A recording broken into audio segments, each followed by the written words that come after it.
হযরত ওমর রাদিয়াল্লাহু তাআলা আনহু একটু পরীক্ষা করতে চাইলেন রাখাল রে, দেখি একটু বেশি দিলে কাজ হয় কিনা। রাখাল রে এবার ওমর রাদিয়াল্লাহু তাআলা আনহু বলতেছে, ও রাখাল, আমি তোমার কাছে একটা প্রস্তাব দেই, তুমি একটা কাজ করো, একটা দুধওয়ালা ছাগি আমাদেরকে দিয়ে দাও, বিনিময়ে আমরা তোমাকে তার মূল্য দিয়ে দিব।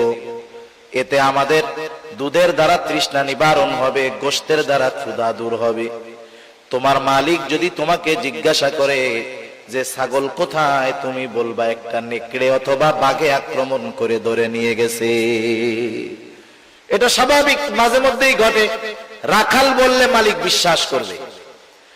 হযরত ওমর রাদিয়াল্লাহু তাআলা আনহু যখন রাখালরে বললেন, রাখাল, তোমাকে আমি কিছু টাকা দিচ্ছি, সম্পদ দিচ্ছি, তুমি ছাগল একটা দিয়ে দাও, তোমার মালিক যদি জিজ্ঞাসা করে তুমি বলবা নেকড়ের পাল আক্রমণ করে একটা ছাগল নিয়ে গেছে, তোমার মালিক সেইটা বিশ্বাস করবে। রাখাল সাথে সাথে হতবাক হয়ে গেল। রাখাল বলতেছে, ইয়া হাদা ফাইনাল্লাহ, ইয়া হাদা ফাইনাল্লাহ। রাখাল বলতেছে, হে আগন্তুক, তুমি কি বলো? আল্লাহ কোথায়, আল্লাহ কোথায়, আল্লাহ কোথায়? তুমি কেমন কথা বলতেছো? তার মানে রাখাল বলতেছে, এ আগন্তুক মুসাফির, তুমি আমাকে কি কথা বলতেছো? হয়তো আমার মালিক আমার কথা বিশ্বাস করবে, মালিককে হয়তো আমি ফাঁকি দিতে পারবো, কিন্তু আমার আল্লাহকে তো ফাঁকি দেওয়া সম্ভব নয়। ইয়া আইয়ুহাল্লাযীনা আমানুত্তাকুল্লাহ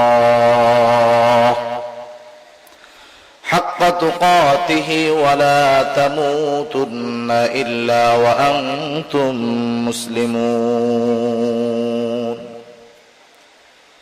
আল্লাহ রাব্বুল আলামিন ঈমানদারদেরকে উদ্দেশ্য করে বলেন, হে ঈমানদারেরা, তোমরা আল্লাহ তাআলাকে ভয় করো, যথাযথভাবে ভয় করো।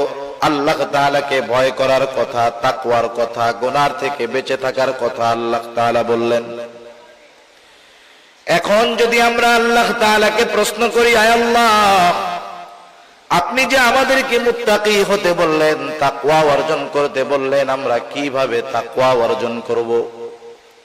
কারণ কোরআনুল কারীমের মধ্যে আল্লাহ তাআলা যেটা আদেশ করেন সেটা বাস্তবায়নের পদ্ধতিও আল্লাহ তাআলা বলে দেন।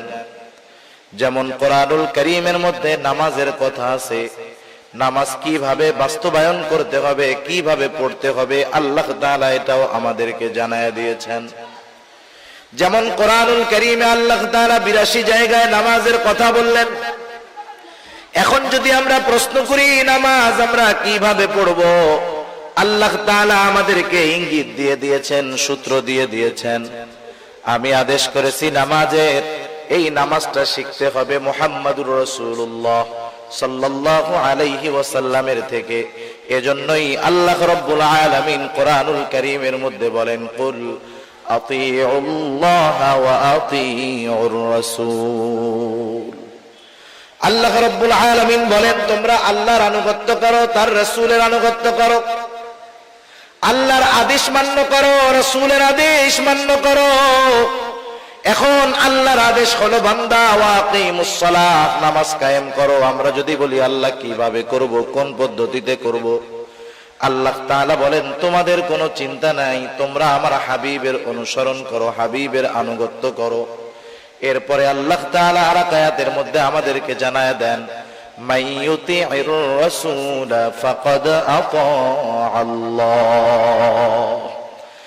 যে আল্লাহর রাসূলের আনুগত্য করলো সে আল্লাহরই আনুগত্য করলো।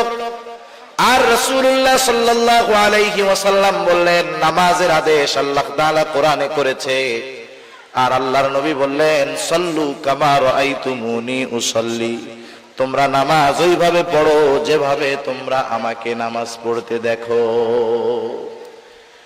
যত আদেশ আছে কোনো না কোনো ভাবে আল্লাহ তাআলা ওই আদেশ বাস্তবায়ন করার পদ্ধতি দেখায় দিয়েছেন। সুবহানাল্লাহ। মনে করেন আপনি একটা ছেলেকে বললেন যে তুমি আগামী দিন সকাল বেলায় চট্টগ্রাম যাবা, চট্টগ্রাম শহরে যাবা, হালি শহর যাবা, বাইজিদ বুস্তামি যাবা, কিন্তু ছেলেটা জীবনে আপনার ওই ব্রিজের ওই পারে যায় নাই। বলেন তো, যতই সহজ জায়গা হোক না কেন, অচেনা জায়গা যত সহজ হোক, কিন্তু এটা কঠিন জায়গা। অপরিচিত জায়গা যত সহজ হোক, এটা প্রথমবার কঠিন লাগবে, স্বাভাবিক।